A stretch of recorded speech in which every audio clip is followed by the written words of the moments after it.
नमस्कार। Solo trip की अच्छाइयाँ और दिक्कतें सुनने के लिए हो जाइए तैयार।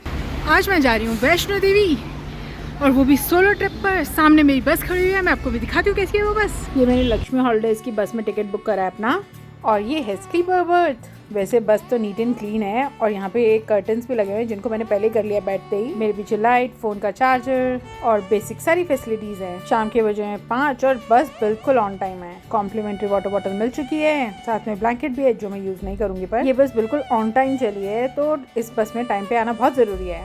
मौसम तो थोड़ा थोड़ा बारिश का ही हो रहा है, पर अभी मुझे मजे तो बहुत आ रहे हैं। दिल्ली बन चुका है झीलों का शहर। थोड़ी देर के लिए मैं सो गई थी, जैसे मैं उठी तो मैंने देखा टोल आ चुका है, सनसेट होने ही वाला है। ये सुबह कटरा 7:30 पर उतारेगी। ट्रिप पर जो सबसे पहली प्रॉब्लम हुई वो थी यहाँ का रेस्टोरेंट, पर चलो बस अच्छी है, इसमें सिटिंग और स्लीपर दोनों ही है। अभी सब लोग उतरे हुए हैं तो आराम से इसको कैप्चर करा गया है। ये सिंगल बर्थ मेरे वाला है, और सिटिंग के ऊपर ये डबल बर्थ बना हुआ है। काफ़ी नीट एंड क्लीन है वैसे बस तो, और काफ़ी कंफर्टेबल भी है। तो रात को चांद को देखते हुए, थोड़े बहुत गाने सुनते हुए बहुत ही मज़ा आ रहा है। सुबह जब आँख खुली तो मैं पहुँच गई हूँ जम्मू। जहाँ तक मुझे पता है ये तवी नदी है, अगर आपको पता हो इसका नाम कुछ और है तो प्लीज़ कमेंट करके बता देना। अभी ना 7 o'clock हो चुके हैं, तो मैं सोच रही थी 7:30 तक ये कटरा कैसे उतारेगी। मुझे तो लग रहा है कि बस थोड़ा लेट है, पर चलो पहले मैं वादियों के मज़े ले लेती हूँ। बड़ा ही अच्छा लग रहा है, ग्रीनरी, ऊपर से टनल आ गई है बीच में। पहुँच गई हूँ मैं कटरा, और बस ने मुझे उतारा है 8 o'clock। पार्किंग से मेन चौक अप्रॉक्स 800 मीटर्स है, तो लोकल मार्केट के मज़े लेते हुए मैं पैदल ही जा रही हूँ वहाँ तक। क्या है ना, थोड़ी नींद भी खुल जाएगी।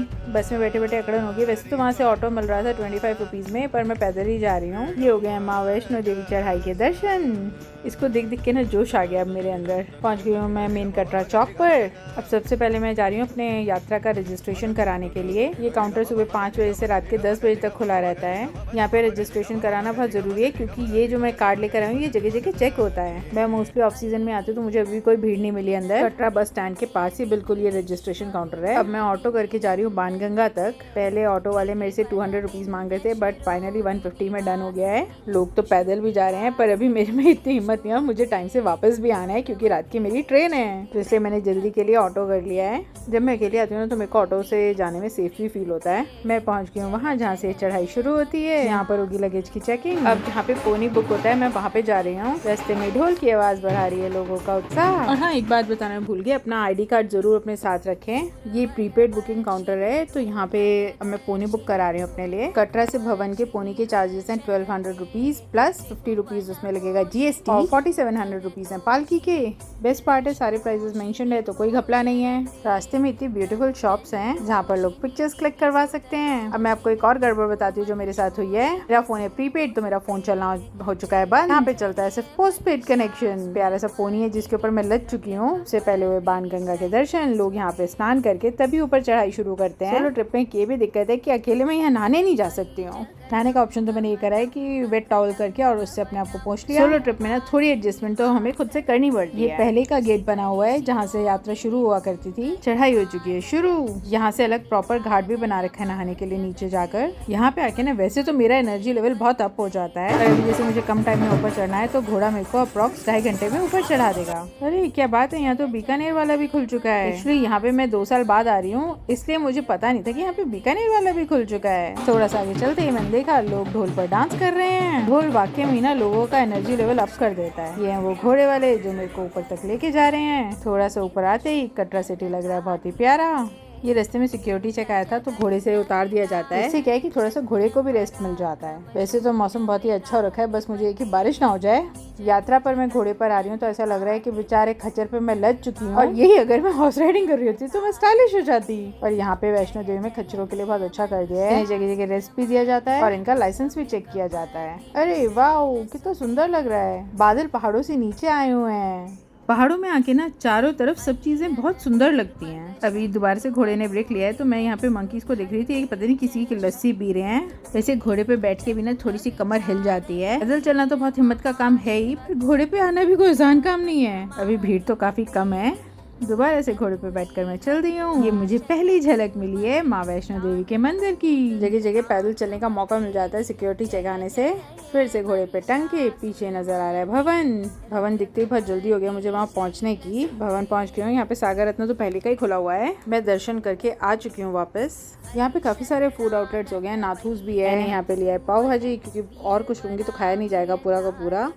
पर सबसे बेस्ट पार्ट है नो ऑनियन नो गार्लिक। अंदर वीडियो बनाना अलाउड नहीं है, पर हाँ यहाँ पहुँचते मैंने सबसे पहले लॉकर में सामान रखा और मैं दर्शन करके आ गई। उसके बाद अब मैं जा रही हूँ भैरव बाबा। भैरव बाबा के लिए भी मैं दोबारा से पोनी कर रही हूँ। ये पोनी हुआ है 400 रुपीज में। 9 बजे मैंने पोनी करा था कटरा से, 11:30 पे उसने मुझे भवन उतारा और अब टाइम हो चुका है 12:30 और मैं थोड़ी देर में पहुँच जाऊंगी भैरव बाबा के दर्शन करने के लिए। यहाँ रोपवे भी है भवन से भैरव बाबा तक के लिए, वेटिंग बहुत ज्यादा है इसलिए मैंने पोनी कर लिया है। पहुँच गई हूँ मैं भैरव बाबा। माना जाता है भैरव बाबा के दर्शन करे बिना यात्रा संपूर्ण नहीं होती है। भवन की गुफा में भी आदि शक्ति स्वरूप महालक्ष्मी, महाकाली और महासरस्वती पिंडी रूप में त्रेता युग से विराजमान है। ये उत्तर भारत का सबसे प्रसिद्ध सिद्ध पीठ है। दोपहर के 1:15 बज चुके हैं। अब मैंने बेचारे घोड़े का पीछा छोड़ दिया और अब मैं पैदल नीचे जा रही हूँ। रास्ते में बहुत सारे बंदर मिल रहे हैं और बादलों ने तो कमाल ही कर दिया है। मैं बादलों में से निकल के जा रही हूँ, मैं बादलों को फील कर पा रही हूँ। अब मैंने बादलों के चक्कर में एक और गलती कर ली है कि मैंने स्टेयर्स पकड़ लिए हैं और ये मैंने बिल्कुल समझदारी नहीं करी है क्योंकि स्टेयर्स पे से उतरने में मुझे चक्कर भी आ रहे हैं थोड़े थोड़े। मैं पहुंच चुकी हूँ सांझी छत। जाते वक्त तो मैं घोड़े पर थी तो मैं यहाँ रुक नहीं पाई, पर आते वक्त मैं यहाँ पे रुकी हूँ थोड़ी देर के लिए। जो लोग पैदल जा रहे हैं ना उनके लिए तो ये स्वर्ग से कम नहीं है। यहाँ की स्पिरिचुअल वाइब्स ना काफी थकान उतार देती है। मेरे को तो ना बादलों में शुरू से भगवान नजर आते हैं, ऐसी फीलिंग आती है बादलों के पीछे भगवान का घर है। धूप थोड़ी तेज है।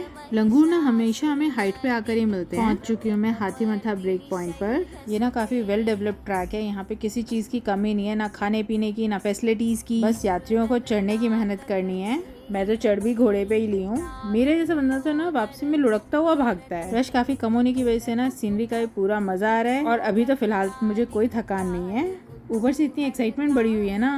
अरे देखो ये बंदर कितने प्यार से सो रहा है। अरे वाह, प्यार से उबासी भी ले रहा है। ये भी कह रहा होगा मेरी प्राइवेसी खराब कर दी। जैसे हमें लंगूर हाइट पे जाके मिलते हैं वैसे ही हमें चीड़ के पेड़ भी हाइट पे ही जाकर मिलते हैं। ये हाथी मथा से अर्धकुंवर तक का स्ट्रेच काफी स्टीप है। चढ़ तो मैंने घोड़े पे लिया था पर उतरने में मुझे ऐसी कोई प्रॉब्लम नहीं हो रही है। रास्ते में स्पीकर्स लगे हुए हैं जिसपे मंत्रों का उच्चारण हो रहा है। आप सोच ही सकते हो कि यहाँ की स्पिरिचुअल वाइब्स कितनी अच्छी होंगी। ये जगह इतनी सुंदर है ना कि इसको शब्दों में तो बताया ही नहीं जा सकता है। सामने नजर आ रही है अर्धकुंवारी। अर्धकुंवारी पहुँच के मेरा आधा रास्ता पूरा हो जाएगा।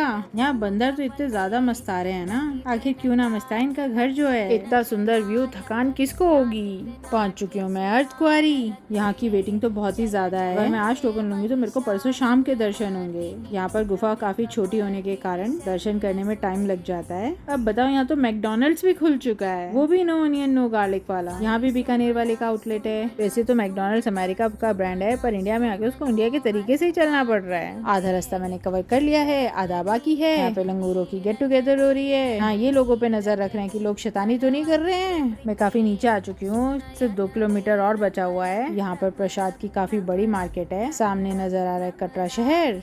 ये सामने वाले मंदिर को मैं बचपन से देख रही हूँ, ये अभी तक पूरा नहीं हुआ है। ये रास्ते में बहुत सुंदर सा मंदिर बना हुआ है। जब ये नीचे वाले मंदिर आते हैं ना तो थोड़ा सा सब्र आता है कि हम काफी नीचे आ चुके हैं। कटरा से भवन 13 किलोमीटर, भवन से भैरव बाबा 3.5 kilometre, approx one side 16.5 kilometre की चढ़ाई करके तो मैं उतर के आ रही हूँ। बड़ी संतुष्टि से हो रही है नीचे आकर। यहाँ शेरों के मुंह से निकल कर आ रहा है ड्रिंकिंग वाटर। एग्जिट पॉइंट पर मैंने अपना कार्ड दे दिया है जो रजिस्ट्रेशन वाला कार्ड था। अब मैं यहाँ से ऑटो करने जा रही हूँ वापस बस स्टैंड तक के लिए और अभी बज चुके हैं शाम के 4:30 तो अप्रॉक्स 3 और 15 मिनट्स में मैं भैरव बाबा से नीचे आ चुकी हूँ। अब ऑटो करने में मुझे थोड़ी सी प्रॉब्लम हुई थी। ये 300 रुपीज मांग रहे थे, फिर इन्होंने शेयरिंग में मेरे से 80 रुपीज चार्ज करे। मेन चौक पे मैं पहुंच चुकी हूँ। अब लग रही है मुझे भूख।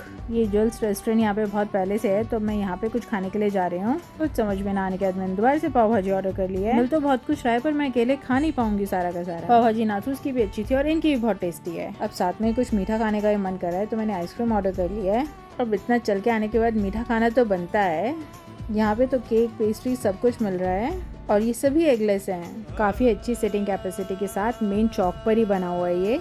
अभी टाइम तो हुआ है 5:40 और मेरी ट्रेन है 10 बजे की तो अभी तो बहुत टाइम है। तो मैंने सोचा चलो कटरा बाजार घूम लेते हैं इतने। जैसे मैंने ना अपने आप को काफ़ी अंडर एस्टिमेट कर दिया था, मुझे लगा था मैं आ नहीं पाऊंगी इतनी जल्दी नीचे। ये मार्केट फेमस है ड्राई फ्रूट्स के लिए, आम पापड़ के लिए। मैंने यहाँ से थोड़ा सा प्रसाद लिया है। मार्केट तो ये भी बहुत कलरफुल है। ये मार्केट एक्सप्लोर करते करते मुझे एक ये शॉप नजर आई है जहाँ पे वुडन सामान मिल रहा है और ये वुड पे लिख के भी दे रहे हैं। मैंने इनसे अपने लिए एक वुड का कड़ा तैयार करवाया है, उसको मैंने रेड पेंट करवा के उस पे ओम और स्वास्तिक बनवाया है। देखो शॉपिंग करने में मजा तो आता ही है। यहाँ पर कश्मीरी शॉल, सूट्स बहुत सारे मिल रहे हैं और कश्मीरी एम्ब्रॉयडरी वाले बहुत सारे बैग्स भी मिल रहे हैं। यहाँ से मैंने एक बैग भी लिया है माओ के लिए। जहाँ जाओ वहाँ की लोकल चीज तो ले ही लेनी चाहिए। शॉपिंग भी कर ली पर टाइम नहीं कट रहा है। 7 o'clock हो चुके हैं तो मैंने सोचा कि मैं ऑटो करके अब रेलवे स्टेशन चली जाती हूँ। अब ये भी एक गड़बड़ी कि मैंने अपने आप को ज्यादा अंडर एस्टिमेट कर लिया। मुझे लगा कि मैं जल्दी नीचे उतर के नहीं आ पाऊंगी। अगर मुझे पता होता कि मैं इतनी जल्दी आ जाऊंगी तो मैं बस बुक करा लेती। 7 o'clock की तो करा ही लेती। 100 रुपीज में ऑटो करके मैं पहुंच चुकी हूँ कटरा के सुंदर से रेलवे स्टेशन पर।